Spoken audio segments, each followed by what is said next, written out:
Blood was everywhere. I felt it dripping down my legs, soaking the bedsheet, and I screamed until my throat burned.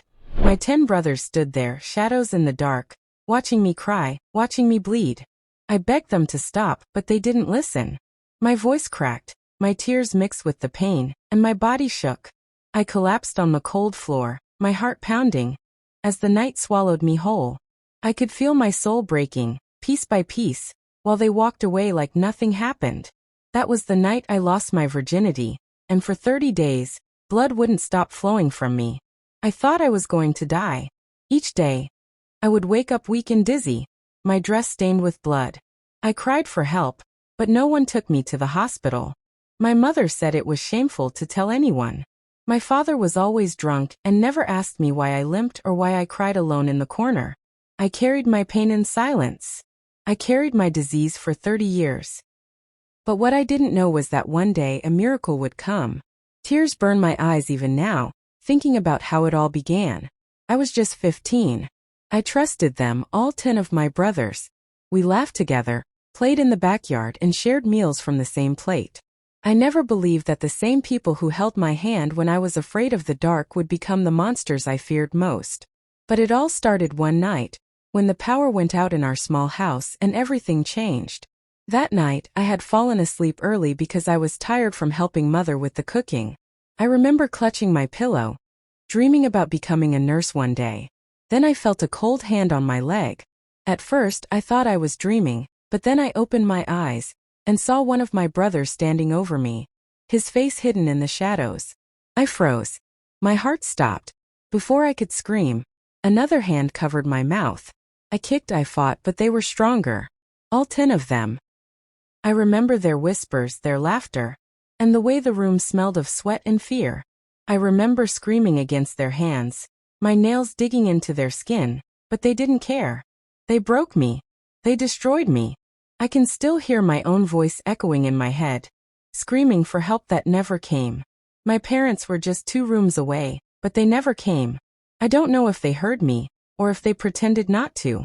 When it was all over, I lay on the bed bleeding, broken, and too weak to move. I begged them to take me to the hospital, but they laughed. They said no one would believe me. For 30 days I lived like that, bleeding every single day, hiding my pain under long skirts and fake smiles. I was terrified of sleeping because every night felt like a nightmare waiting to happen. I started to hate the dark. I hated my own body. I hated myself for being alive. I thought of ending it all, but something deep inside me wanted to live, to fight, even if I didn't know how. One day, I fainted while fetching water. My mother saw the blood on my dress and slapped me. She asked me what I had done. She called me a disgrace. She never asked who hurt me. My father was worse. He said I was lying, that I must have been with a man outside. I wanted to scream the truth, but I was too scared. My brothers looked at me with cold, warning eyes. If I spoke, they said they would kill me. The pain in my body turned into something worse. A fever started. My stomach hurt all the time. I knew something was wrong, but no one cared.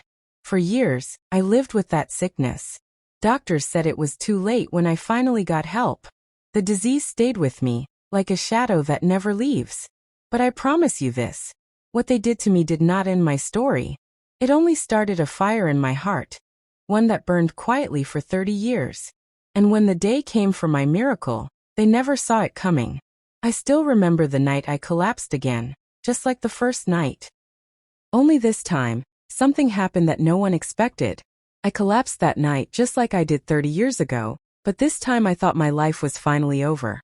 I was in my small kitchen when my legs gave out. My body slammed against the hard floor, and I felt blood running from me again. My hands trembled as I tried to crawl, but the pain was too much. I screamed, but no one came. I was alone just like I had been all those years ago. My tears mixed with the dust on the floor, and I whispered, "God, please don't let me die like this." For a moment, I felt darkness pulling me away. My vision blurred and I saw their faces, my brothers laughing, whispering, their hands grabbing me like before. I begged them to stop, but the memory wouldn't go away. My body shook and I collapsed fully, my head hitting the floor. I could taste blood in my mouth. My heart slowed. I thought it was the end. Then it happened. A soft knock on my door. I couldn't move, I couldn't answer. The door creaked open and I heard footsteps rushing in. Grandma! Grandma! It was my neighbor's little boy, Samuel. He screamed when he saw me lying in blood. He ran to call his mother, and within minutes, 2 women from the compound carried me to the street, shouting for help. I drifted in and out of consciousness, feeling the warm tears of someone holding my hand. When I woke up, I was in a hospital bed with bright white lights above me. My body was covered with wires and my lips were dry. A nurse was standing by me, holding my wrist to check my pulse. "You're safe now," she whispered. But I wasn't safe, not in my mind. Not from the memories. The doctor told me I had been bleeding inside for years. My illness was worse than I imagined. "How did this start?" he asked. I wanted to tell him everything, the abuse, the blood, the nights of screaming, but I couldn't. The words got stuck in my throat. I just said, "It started a long time ago when I was young." For days in the hospital I couldn't sleep. Every time I closed my eyes I saw them. I remember being 15 again, lying in my room, thinking the nightmare was over after that first night. But it wasn't. They came back the second night. And the third. It went on for weeks and I bled every time. I was too weak to fight, too afraid to tell anyone. I used to stare at the ceiling waiting for the morning sun, praying for someone to save me. But no one came. I remember one particular night when I woke up with blood all over my dress and the sheet. I cried silently, biting my hand so no one would hear me. I felt so dirty, so broken. My brothers passed by my room, laughing like nothing had happened. I wanted to die. But I didn't. Something in me refused to let them take my life too. I swore that if I lived, I would find a way to escape that house and never look back. As I lay in that hospital bed, those memories burned inside me like fire. My neighbor, Mama Grace, sat by my bed one night and held my hand. "You have to forgive them," she said softly, as if she knew something.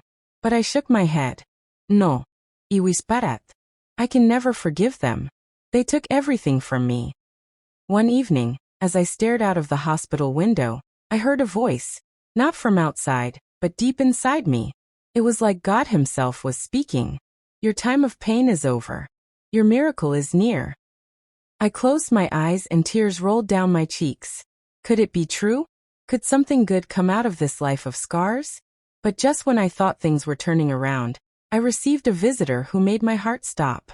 Standing by my hospital bed was one of my brothers, the one I feared most. He looked at me with cold eyes and said, "You better keep your mouth shut or you'll regret it." The moment I saw him, my blood ran cold. It was John, my eldest brother, the one who led them that night. His face was older now, lined with age, but his eyes, those cold, merciless eyes hadn't changed. I froze, my hands trembling on the bedsheet. My heart pounded so hard that I thought it would tear through my chest. He leaned closer, his voice low and venomous. "You've kept your mouth shut for 30 years. Don't start talking now. We are family. You'll destroy everything if you open that mouth." I wanted to scream. I wanted to shout and tell the world what they had done to me. But my lips were dry, and fear wrapped around my throat like a rope. My mind was screaming, "Why did you come here? Why now?" His presence alone dragged me back to that room, that night, that pain. I swallowed hard, forcing words out. Why did you do that to me?" My voice cracked, heavy with pain. John's jaw tightened. He looked around to make sure no one was listening. "Forget the past," he said coldly. "What happened back then stays between us. Do you understand?" Tears welled in my eyes. My fists clenched under the blanket. "You ruined my life," I whispered, my voice trembling. "You all destroyed me. And you're asking me to stay silent?" He leaned closer, his breath hot against my ear. "Do you think anyone will believe you now? It's been 30 years. You'll only shame yourself. Keep quiet." His words cut deeper than any wound. I could feel my heart breaking all over again, just like when I was that terrified 15-year-old girl. I wanted to fight back, but my body was weak. He stood there for a moment longer, glaring, and then he left without another word. As soon as he walked out, I broke down. I screamed into my pillow, my tears soaking it. My chest felt heavy, my breath shaky. Memories I had buried deep came rushing back. The nights they took turns hurting me, the endless blood, the fear of closing my eyes. I could almost hear my younger self begging for mercy, begging for someone to save me. That night in the hospital, I couldn't sleep. I lay awake, staring at the ceiling, thinking about how much I had suffered in silence. All because I was too afraid to speak. But then I remembered the voice I heard. Your time of pain is over. Your miracle is near. Could this be the moment to fight back? To finally break the chains of fear? The next morning, I did something I never thought I'd do. I called for the nurse and asked to see the hospital's social worker. My hands were shaking, my voice barely a whisper, but I said the words. I want to report something terrible that happened to me. The social worker sat with me, a gentle woman with kind eyes. For the first time in 30 years, I told someone my truth. I told her about the night I lost my virginity to the people I trusted most, my 10 brothers. I told her about the blood, the fear, and how I bled for 30 days without any help. I told her about the disease I had carried all my life because of that nightmare. By the time I finished, I was shaking, sobbing so hard I could barely breathe. She held my hand and said, "You are so strong. You've carried this pain for too long. But now you are not alone." For the first time, I felt a tiny spark of hope. But that hope was tested when I learned something shocking the very next day. Something that almost made me collapse again. One of my brothers was working at the hospital. He had overheard everything I told the social worker. And that night he came for me. That night, the hospital halls were too quiet. I was lying in bed half asleep when I heard footsteps, slow, deliberate, coming closer to my room. My heart skipped. Something about the sound sent chills down my spine. The door creaked open and there he was, Mark, my third brother. He worked at the hospital as a cleaner. I didn't know he was here until that moment. He stepped inside, closing the door behind him with a soft click. The lights were dim, and his face looked darker, twisted. "You told them, didn't you?" His voice was a whisper, but it felt like a scream to my ears. I froze. My fingers tightened around the blanket. "Mark, please. Don't you dare speak my name," he hissed, moving closer to my bed. 30 years you kept quiet. Now you want to ruin us? Do you think anyone will believe an old, sick woman like you?" My chest tightened. Tears burned my eyes. "I'm not lying. You all." He slammed his fist on the table beside my bed, making me jump. "Shut up," he growled. His voice trembled with anger. "You think God will forgive you for bringing shame to your family? If you open your mouth again, you won't leave this hospital alive." Fear gripped me like a cold hand. I wanted to scream, but no sound came out. I could feel my pulse racing, my breath uneven. Then he leaned over me, his face inches from mine, and whispered, "Remember that night, Grandma? You begged me to stop. But I didn't. And I won't stop now if you don't keep your mouth shut." My body shook uncontrollably. I felt like I was 15 again, helpless and broken. I couldn't take it anymore. As soon as he left, I broke down, my sobs echoing in the empty room. I knew then that silence wasn't just killing me, it was protecting them. And I hated myself for it. The next morning, the social worker came to check on me. I wanted to tell her everything, but my lips trembled. I could still hear Mark's threat. "Are you okay?" she asked softly. I forced a smile and nodded, but inside I was screaming. That day, I realized I couldn't fight them alone.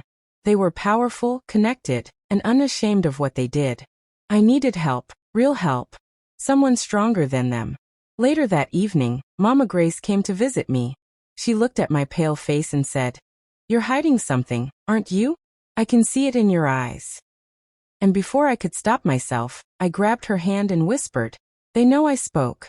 They want to silence me." Mama Grace's eyes widened. "Who?" "My brothers," I said, my voice breaking. "They're here. They want to hurt me." She took a deep breath, her grip firm on my hand. "Then we will not stay silent.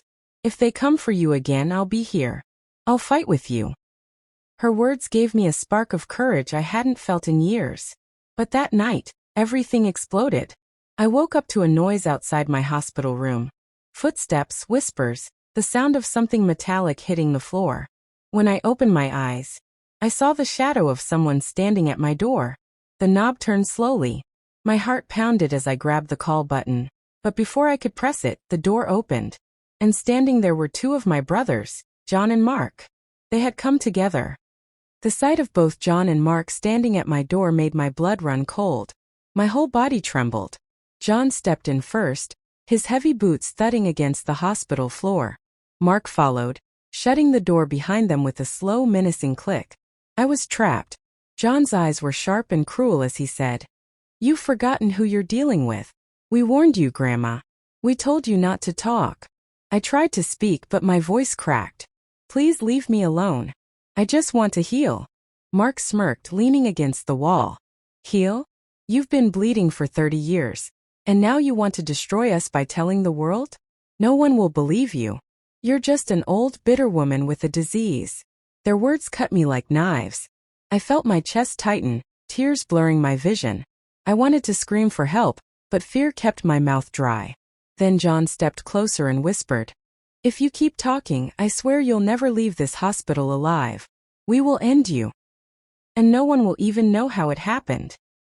I felt my heart pounding so hard that I thought it would burst. My hands shook as I clutched the blanket. I thought of the little girl I once was, that terrified 15-year-old who screamed for help in the dark while they hurt me.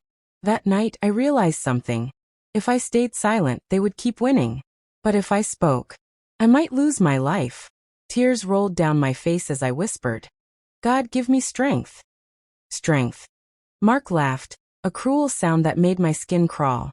"You think God cares about you? Where was God when we—" "Enough!" I shouted, my voice trembling but loud enough to make them freeze. For the first time in 30 years, I looked John in the eye and said, "You may have broken me, but I am not afraid of you anymore. Do whatever you want. I will not stay silent." John's face twisted with anger. He grabbed my wrist, squeezing it so hard that I winced in pain. "You'll regret this," he hissed. "We are your family. Without us you have no one." Just then, the door burst open. Mama Grace and a nurse rushed in. "What's going on here?" Mama Grace shouted. John released my wrist instantly and stepped back, forcing a fake smile. "We were just visiting our sister," he lied. The nurse glared at them. "Visiting hours are over. Leave now." John and Mark exchanged a cold look, but they walked out without another word. The moment they left, I broke down. My whole body shook with sobs. Mama Grace hugged me tight, her voice trembling with anger. "They won't hurt you again. Not while I'm here." That night, I couldn't sleep. I kept thinking about what John said. Without us, you have no one. Maybe that was true. But I knew one thing. I would rather stand alone with the truth than live with their lies.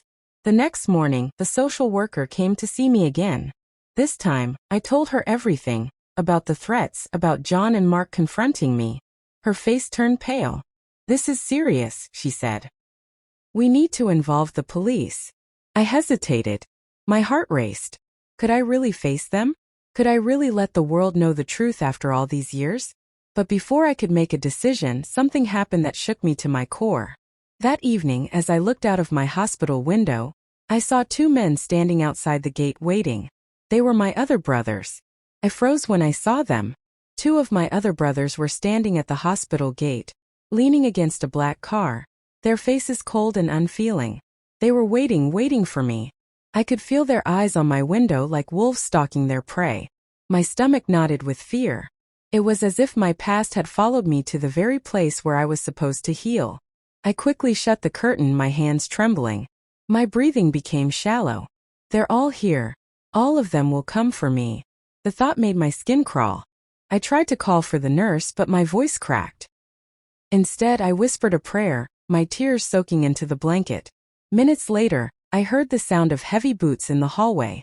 My heart pounded so hard I thought it would burst. Then a loud knock on my door. Bam! Bam! Bam! "Open this door," a deep voice commanded. I recognized it instantly, Peter, my sixth brother. My hands went cold. I felt like I was 15 again, cornered, helpless, drowning in fear. "Please," I whispered, backing away from the door. "Not again." The door handle rattled violently. Mama Grace, who had just stepped out to buy food, wasn't there. The nurse on duty was far down the hall. I was alone. I could hear them whispering to each other outside the door, planning something. "Let's just finish her," one voice said. "She's causing too much trouble." "No," another voice whispered back. "We can scare her into silence. She'll never dare speak again." I covered my mouth to stop myself from screaming. I felt trapped. My legs shook as I grabbed the bedside lamp, ready to defend myself if they broke in. Then suddenly the door slammed open. Peter and David stormed inside. The lamp slipped from my trembling hands. "Why are you doing this?" I cried, my voice breaking. "Haven't you done enough? You ruined my life." Peter's face twisted into something dark and hateful. "You were nothing then and you're nothing now. If you tell anyone, I swear." Before he could finish, I screamed with every ounce of strength left in me. My scream echoed through the hallway. Nurses came running. Peter grabbed my arm, but I kicked him with all my might, shouting, "Help me! Help me!" The nurses rushed in, and the security guards followed. "Get out!" one of them yelled, shoving my brothers back. Peter and David cursed under their breath as they were dragged out of the room. My chest heaved as I sobbed uncontrollably. After that incident, the hospital called the police. For the first time in 30 years, I saw fear in my brothers' eyes as they were questioned outside. But I knew this was only the beginning. They wouldn't let this go. Not easily. That night, as I lay in bed, I felt a strange mix of fear and strength. My whole life, I had been a prisoner of their silence. But now the truth was crawling out, piece by piece, and I was ready to fight, even if it cost me everything. Then something happened that I will never forget. Around midnight, as I closed my eyes, I felt a strange warmth wash over me, like someone was standing by my side, touching my hand gently. I opened my eyes, but no one was there. And for the first time in years, my pain eased. My bleeding stopped. Was this the miracle I had been waiting for? Or just the calm before another storm? The next morning, I got my answer, when the police came with handcuffs, and one of my brothers tried to attack me right in front of them. The next morning, the hospital corridor was buzzing with voices. I could hear footsteps, radios crackling, and the firm tone of police officers. When my door opened, 2 policemen walked in, their uniforms crisp and their faces serious. Behind them I saw John, my eldest brother, standing with clenched fists, his face twisted with fury.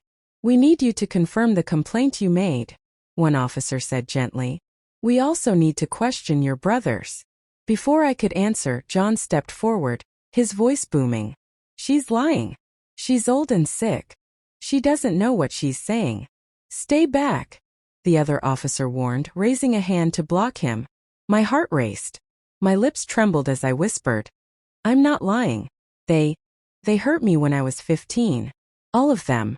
For 30 days I bled and no one helped me. I have suffered for 30 years because of them." For a second, the entire room went silent. I could see the shock on the nurses' faces. I felt my body shake, but I didn't stop. "I want to press charges," I said, my voice trembling but firm. John's face turned red with anger. "You stupid woman," he roared and suddenly lunged at me. Everything happened in a flash. I screamed. The officers grabbed him, wrestling him to the ground. Mark and Peter, who had been standing in the hallway, rushed in, shouting and cursing, but the police were ready. "Enough," one officer shouted, pulling out handcuffs. "You're under arrest for intimidation and attempted assault." John fought like a wild animal, his eyes blazing with hatred. "You'll regret this, Grandma. You hear me? You'll regret this." I collapsed against my pillow, sobbing. Mama Grace ran to my side, holding me tightly as the chaos unfolded. "It's over," she whispered, her voice trembling. "It's time the truth came out." But even as they dragged John, Mark, and Peter away, I felt no peace. I still had 7 other brothers out there. Men who had hurt me and carried no guilt for what they did. Men who might come after me. The thought of it made my skin crawl. Later that evening, a detective came to take my full statement. I told him everything. Every night of horror, every drop of blood, every scream that went unheard. By the time I finished, I felt drained, but I also felt lighter. For the first time in 30 years, I wasn't hiding anymore. But that night, something happened that nearly broke me again. As I lay in the hospital bed, I heard a soft knock on the window. When I turned my head, I saw a face, David's face, grinning through the glass like a shadow from my worst nightmares. The grin on David's face froze my blood. His eyes were wild, glinting like the devil himself as he tapped lightly on the glass with his knuckles. Tap, tap, tap. Each sound echoed through my bones. I couldn't move. My breath caught in my throat. My fingers gripped the bedsheet so tightly that my nails dug into the fabric. "Open the window, Grandma," he mouthed, his lips curling into a cruel smile. "Just open it, let's talk." I shook my head violently, tears burning my eyes. My chest felt like it would burst. I fumbled for the nurse's call button, but before I could press it, David started pounding on the glass, harder and harder. Bam, bam, bam. The noise tore through the silence of the night. "Open it," he shouted, his voice muffled but terrifying. "If you don't, I swear I'll make you wish you were dead." I screamed, a raw, desperate scream that filled the room. My heart pounded like a drum. The nurse on duty burst into the room within seconds, followed by 2 security guards. When David saw them, he stepped back, his grin fading into a dark scowl. "Who is that?" the nurse gasped, rushing to me. "David," I whispered, shaking. "He's one of them. He's one of the brothers who hurt me." The security guards ran outside, but David was gone, vanished into the night like a shadow. My whole body shook uncontrollably. I clutched Mama Grace's hand when she arrived, sobbing. "He was here, he was watching me. They won't stop." Mama Grace held my face in her hands. "Listen to me, Grandma. They will not touch you again. I swear they will not." Her voice cracked, but she looked me in the eyes with such determination that I felt a flicker of hope. The hospital decided to transfer me to a more secure ward that night, with a police officer stationed at the door. I should have felt safe, but my mind wouldn't stop spinning. I lay awake, trembling, remembering David's face, that grin, that promise of pain. And then, as if my body knew the weight of my fear, I felt something strange. My heart started racing uncontrollably. My breath became shallow, and pain shot through my chest. I gasped for air, clutching my chest as alarms went off. The nurses rushed in, shouting my name. I could barely hear them over the sound of my own heartbeat. My body shook violently, and everything around me turned blurry. "Stay with us," one nurse yelled as the doctor ran in with equipment. In that moment I thought, is this how my story ends? After all this pain, will I die before I see justice? Then I felt it, a strange, warm presence wrapping around me. It was as if an invisible hand was holding my heart together. My breathing slowed. My eyes fluttered open. "Her heart is stabilizing," the doctor shouted. I knew deep down that this was my miracle beginning to show itself. I wasn't going to die, not yet. Not until I finished this fight. But just as I thought the worst was over, the police officer at my door received a call. He looked at me, his face tense, and said, "Ma'am, we have a problem. 3 of your brothers are here. They are demanding to see you, and they don't look peaceful."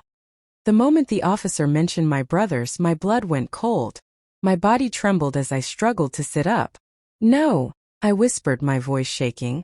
"Please don't let them come near me." The officer placed a reassuring hand on my shoulder. "Don't worry, ma'am. We won't let them harm you. But they are outside the hospital shouting your name." From the hallway I could hear their voices, loud, angry, threatening. "Come out, Grandma. Stop lying about us," one of them roared. Another shouted, "We will burn this place down if you keep shaming our family." I covered my ears, rocking back and forth as tears streamed down my face. Their voices dragged me back to that night. The night I screamed for help but none came. The nurses locked my door and stood by me. But I could still feel the fear crawling under my skin. Suddenly, the shouting grew louder. The sound of glass breaking echoed through the corridor. The officer rushed outside with 2 guards, yelling, "Stay back. This is a hospital." Mama Grace grabbed my hands. "Don't be afraid, Grandma. Look at me. They can't hurt you anymore. You're not that little girl they broke. You are stronger now." But I was trembling too hard to believe her. All I could hear were their angry footsteps coming closer, the chaos of people screaming in the lobby. It felt like the hospital itself was under siege. Then, the loudest voice of all, John's voice, cut through everything. "If you don't stop this nonsense, Grandma, I swear we'll finish what we started 30 years ago." I gasped. My chest burned with rage and fear all at once. Something inside me snapped. For years I had been silent. For years, I had swallowed my pain like poison. But now no more. I screamed so loud that even the nurses jumped. I will not be silent anymore. My voice cracked with pain and fury. You hurt me. You destroyed my life. And now, the whole world will know what you did. There was silence in the hallway for a moment. Then I heard John curse under his breath. The police backup finally arrived. 6 officers stormed the hospital and pinned my brothers against the wall. I could hear them struggling, shouting, but this time, it wasn't me they were hurting. The lead officer came into my room and said firmly, "We're taking them into custody. They won't bother you again. We promise." As they dragged my brothers out in handcuffs, I watched through the window, my face wet with tears. A strange feeling washed over me. It wasn't joy, but it wasn't fear either. It was the feeling of a chain breaking. But even with them gone, I knew the fight wasn't over. I still had scars, not just on my body, but in my heart. And I had 7 other brothers who were still hiding, waiting for their chance. That night, I couldn't sleep. I sat up, staring out the window, whispering, "God, if you saved me tonight, then please give me the strength to finish this." And then, just as the moonlight hit my face, my phone rang. It was an unknown number. I picked up, my hands shaking. A cold, deep voice spoke on the other end. "Grandma, it's not over. We're coming for you." The moment I heard that voice on the phone, my blood turned to ice. My hands trembled so badly that the phone almost slipped from my fingers. Who is this?" I whispered, though deep down I already knew. A cruel laugh came through the line. "It's all of us, Grandma. You think the police will save you? We will finish what we started. You can't hide forever." I dropped the phone, my heart pounding against my ribs like it wanted to escape. I could barely breathe. My body shook as I clutched the bedsheet, tears blurring my vision. Mama Grace, who had been dozing off on a chair beside me, woke up and rushed to my side. "What's wrong?" she asked, gripping my shoulders. They're coming for me," I whispered, my voice cracking. "They called me. They said they'll finish what they started." Mama Grace's face hardened with anger. No, Grandma. "No more hiding. We're not afraid of them anymore. I will stay right here with you. We will call the police, and they will face justice for what they did to you." But even with her brave words, I felt a storm building inside me. 30 years of pain, silence, and shame boiled in my chest like fire. That night I made a decision. I will not run anymore. I will face them no matter what it costs me. The next morning, police officers stationed themselves inside and outside my hospital room. The hospital management moved me to a private room with CCTV cameras and security guards. Still, my heart refused to rest. I knew my brothers. I knew they wouldn't give up. By noon it happened. A loud crash echoed from outside the hospital. People were screaming. Through the window I saw a black van parked near the entrance. The doors flew open and 5 of my remaining brothers jumped out, holding sticks and knives. "Stay inside," one officer shouted as chaos broke out. Patients screamed and nurses scattered. I clutched Mama Grace's hand so hard that my nails dug into her skin. "God, help us," I cried. The police rushed out to face my brothers. It was a war zone, shouts, the sound of batons hitting metal, the clash of anger and justice. I watched with wide, terrified eyes as they were tackled to the ground one by one. I could hear John's voice in the distance, yelling curses as officers dragged him into the back of a police van. For the first time, I felt something I hadn't felt in years: freedom. Real freedom. I collapsed on the bed, sobbing so hard that I shook. Mama Grace hugged me, whispering, "It's over, Grandma. It's finally over." But it wasn't just over because they were arrested. Something strange happened after that moment. My bleeding stopped completely. The pain in my body, the disease I had carried for decades, felt like it was lifting. The doctors ran tests over the next few days, and to their shock, my results came back clean. "Your infection, it's gone," the doctor said with wide eyes. "Medically, I can't explain this. It's a miracle." I cried like a baby that day, holding Mama Grace's hands. I knew it wasn't medicine that healed me. It was God's way of telling me that my suffering was over, that my silence had ended and my voice had finally broken the chains of fear.